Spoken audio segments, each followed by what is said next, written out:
नमस्कार। आप सुन रहे हैं द बॉलीवुड रेडियो और मैं हूं आपके साथ आकाश।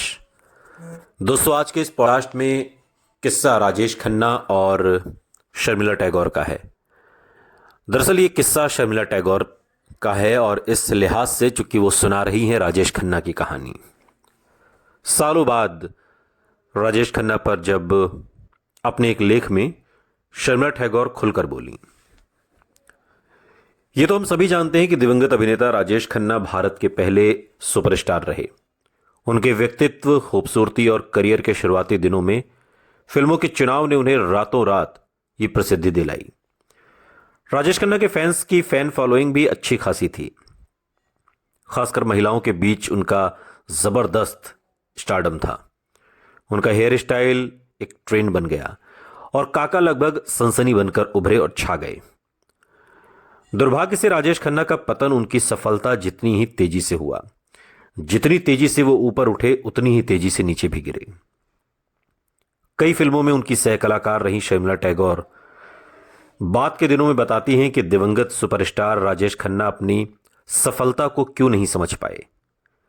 शर्मिला टैगोर ने राजेश खन्ना की जीवनी dark star the loneliness of being Rajesh Khanna की प्रस्तावना लिखी और अपने इस लेख में उन्होंने राजेश खन्ना के साथ बीते पलों को याद किया। यह जीवनी गौतम चिंतामणि की लिखित और रूपा द्वारा प्रकाशित प्रस्तावना में है। उन्होंने बताया कि उनके सह कलाकार राजेश खन्ना अपनी प्रसिद्धि को, अपनी कामयाबी को क्यों बरकरार नहीं रख पाए। वो लिखती हैं कि अपनी दोस्ती की तरह काका ने अपने स्टारडम को भी नहीं बख्शा और उसे अपनी मुट्ठी से फिसलने दिया। उन्होंने ये नहीं देखा कि दर्शक बदल रहे हैं और उनके रोल्स पुराने होते जा रहे हैं। काका या तो खुद को बनाए रखने के लिए खुद को नया रूप नहीं दे पाए या उन्होंने खुद को नया रूप दिया ही नहीं, और इतना कि लोग उनका मजाक तक उड़ाने लगे। शर्मिला टैगोर ये भी कहती हैं कि राजेश खन्ना अपने कुछ दोस्तों के साथ बहुत ज्यादा उदार थे। वो उन्हें महंगे महंगे तोहफों से लाद देते थे, यहां तक कि उन्हें फ्लैट और बंगला तक दिया उन्होंने। आराधना में राजेश खन्ना के साथ काम कर चुकी एक्ट्रेस शर्मिला टैगोर बताती हैं कि राजेश खन्ना जिस तरीके के कलाकार थे और जितने वो उदार थे, बदले में वो उम्मीदें भी बहुत ज्यादा रखते थे, जिससे कि रिश्ते में तनाव आ गया। और शर्मिला टैगोर पूरी ईमानदारी से बताती हैं कि सबके चहेते काका की कौन सी बात उन्हें नापसंद थी। वो लिखती हैं कि मुझे व्यक्तिगत रूप से उनके काम पर देर से आने की जो आदत थी वो बहुत परेशान करती थी। अब आप सोचिए कि मैं सुबह 8 बजे स्टूडियो जाती थी और रात 8 बजे तक अपने परिवार के पास वापस पहुंच जाना चाहती थी, लेकिन ये नामुमकिन था अगर आप राजेश खन्ना के साथ फिल्म कर रहे हैं, क्योंकि काका सुबह 9 बजे की शिफ्ट के लिए दोपहर 12 बजे से पहले तो कभी आते ही नहीं थे और हम कभी भी समय पर काम खत्म नहीं कर पाते थे। और नतीजा ये होता था कि पूरी यूनिट मुझ पर ओवर टाइम करने और शेड्यूल को पूरा करने का दबाव बनाती। यह अब आम बात हो गई थी उन दिनों, और चूंकि काका के साथ मेरी कई फिल्में थीं इसलिए मुझे परेशानी भी होती थी। हालांकि ये और बात है कि वो सभी फिल्में सुपर डुपर हिट रहीं और आज मुझे उन्हीं फिल्मों की वजह से पहचाना जाता है, लेकिन उस पहचान के पीछे, उन फिल्मों की कामयाबी के पीछे उसके बनने की कहानी बड़ी तकलीफ वाली है।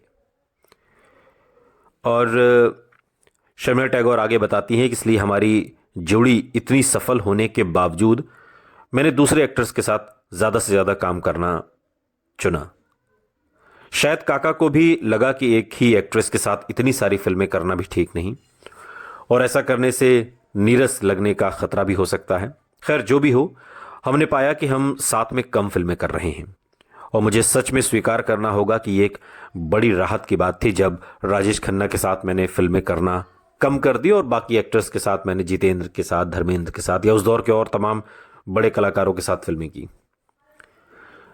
राजेश खन्ना और शर्मिला टैगोर हिंदी सिनेमा की सबसे प्रतिष्ठित ऑन स्क्रीन जोड़ियों में से एक हैं।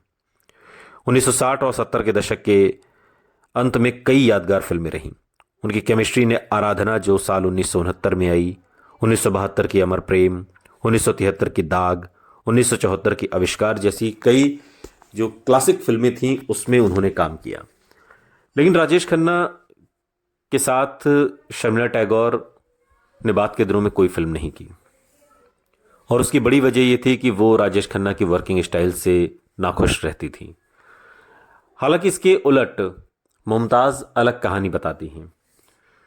मुमताज़ कहती हैं कि राजेश खन्ना के साथ मैंने जितनी भी फिल्में की, तकरीबन 10 से 12, वो सभी फिल्में सुपर डुपर हिट भी रहीं, और कभी शूटिंग शेड्यूल को लेकर हमारे बीच किसी तरीके की कोई परेशानी नहीं रही, और ना हमने कोई फिल्म लेट की, ना कभी कोई फिल्म देर हुई, और ना मैंने कभी ओवर टाइम किया।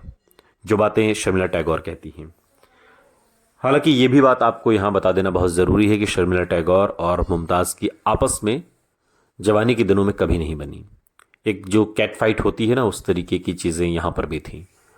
और सालों बाद, अब हाल के दिनों में जब एक इंटरव्यू में मुमताज़ से पूछा गया शर्मिला टैगोर से रिलेशन को लेकर, तो मुमताज़ बड़ी बेबाकी से कहती है कि देखिए, हम पहले भी अच्छे दोस्त नहीं थे, हम कलीग थे, और हम साथ काम करते थे।